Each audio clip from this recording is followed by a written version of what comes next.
This is the Extra Point Podcast from Arizona's family. Another wild day in Arizona sports. Deandre Ayton, now member of the Portland Trailblazers. Damian Lillard is a Buck. And the Suns, well, who did the Suns get? How do we feel about it? And how are we breaking this one down? Espo, our good friend from PHNX, does all the Suns coverage over there, joins us here on the Extra Point Podcast. And Espo, your reaction to Deandre Ayton being shipped out of town?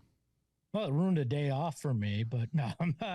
Look, I look at this and I feel like the relationship between DA and the Suns had run its course. You know, back in the day, my dad used to say to me, look, if somebody's not willing to help themselves, you can't help them. And at some point you need to walk away. And I feel like that's where the Suns got to with Deandre Ayton. He's not a bad guy. He's not a bad basketball player, but at some point he didn't help himself here. And the Suns had to walk away. And I think it's as simple as that. Are they a better team right now than they were earlier today? I don't know. I don't know that they're closer to a championship, but maybe that locker room got a little bit of a different chemistry to it because of this. What changed from the guy who helped, who was the anchor of the defense for the 2021 NBA Finals run? I mean, that's just it seems like yesterday to the guy that looked passive, you know, against the Nuggets last year in the playoffs and didn't look like he wanted to mix it up with Nikola Jokic down low.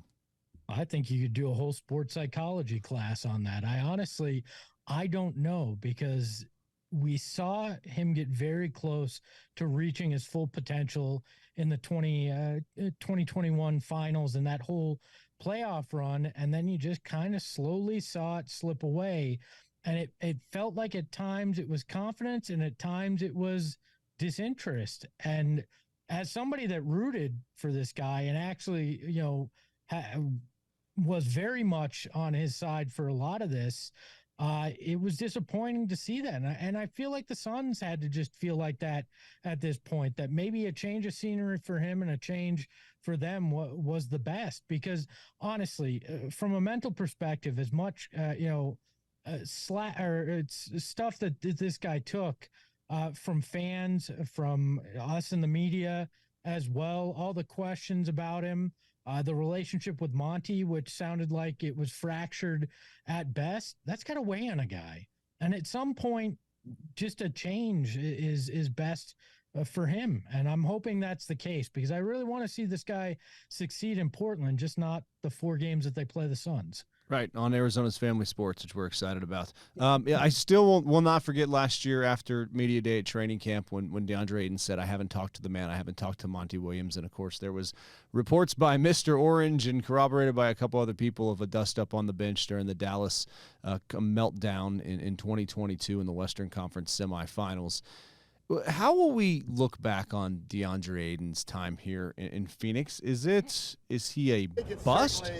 I did tell our team. Sorry, I hit the wrong button there. Is it a bust, or is it something that we can say positives, negatives, appreciative of the time here? I think it'll be looked at as a bust, but I don't think that's necessarily fair, because when you look overall, I think he's the second best center, at least statistically, that the Suns have ever had. Now, I know that's a very shallow pool to go swimming in, but I really feel like if you think Amari was a center, it's Amari, DeAndre Ayton, Alvin Adams, and then that 1 year with Shaq, that he was good. Other than that, there's not a real large history of very productive centers here. And I think DeAndre Ayton deserves recognition that he was one of the best that played here. Did he live up to his potential? No. Was he ever going to be Luka Doncic? No. But that wasn't his fault. He didn't choose himself number 1 and have Luka go number 3. You know, but when you look at it, the bust in that draft, and I hate to say it because it was a local product, was Marvin Bagley. It wasn't DeAndre Ayton. Like if at number 2 and you're the Kings, that was the real miss here. DeAndre Ayton didn't live up to being number 1, but to say he was a complete bust, I think is a vast disservice to him. Well, when we look at who's coming over here, and obviously Nurkic is the big name. Grayson Allen, you would assume that he brings kind of his resume with him, both good and bad. How do these guys fit in? Is there another trade to be had here for the Suns down the road with all of the pieces that they now have on the roster? I've heard rumblings that no, not for the time being, but it does give you flexibility where they didn't have that. Really, Deandre Ayton was your only trade chip, right? And it was a $34 million contract that a lot of people in the NBA thought was an overpay. Now you have multiple guys in Little and in Grayson Allen that have contracts that are movable. Do you want to move them? I don't know, but now you have the option to.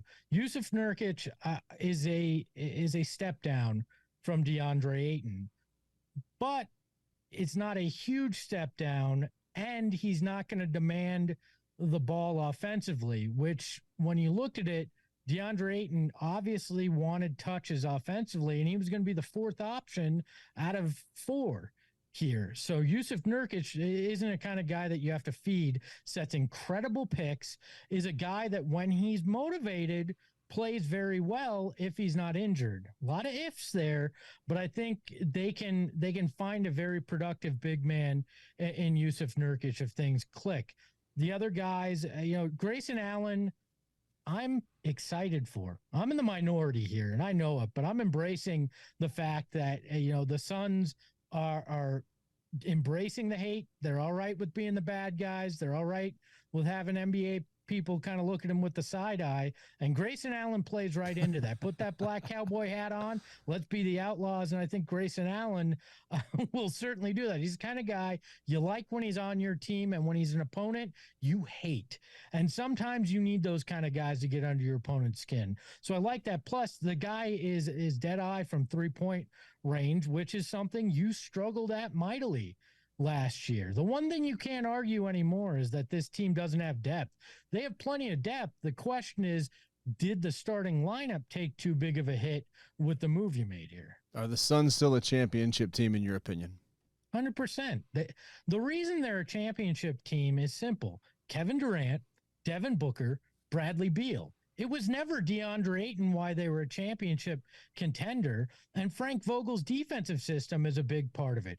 Can he get the most out of Beta Diop? Can he get the most out of Josh Okogie and Nasir Little, who's now here defensively? Can they gel on that front, and can he tap enough out of Yusuf Nurkic at center and Drew Eubanks that this team is good defensively and almost unstoppable offensively? That's why the Suns have always been a championship contender. It had very little to do with the fact that you had a fourth in a big four, because there were too many question marks there. Are they closer to that title today? No, I think they're about the same spot that they were, but now they have more options. Well, some teams like the San Francisco 49ers draft a quarterback in the first round, trade him away, and get their franchise quarterback in the 7th round. Phoenix has to have a number 1 pick that we trade away. Kind of good, kind of bad. But, Espo, you're always our number 1 pick here on Arizona's Family on the Extra Point. So thanks for offering some perspective, and now you can get back to talking to more people for the rest of the day all about this and get back to your off day. Scrambling to find all sorts of sources to understand what's going on in Portland, but always got time for you, Mark. Awesome. Appreciate it, man. The Extra Point Podcast is a production of 3TV, CBS5, and azfamily.com.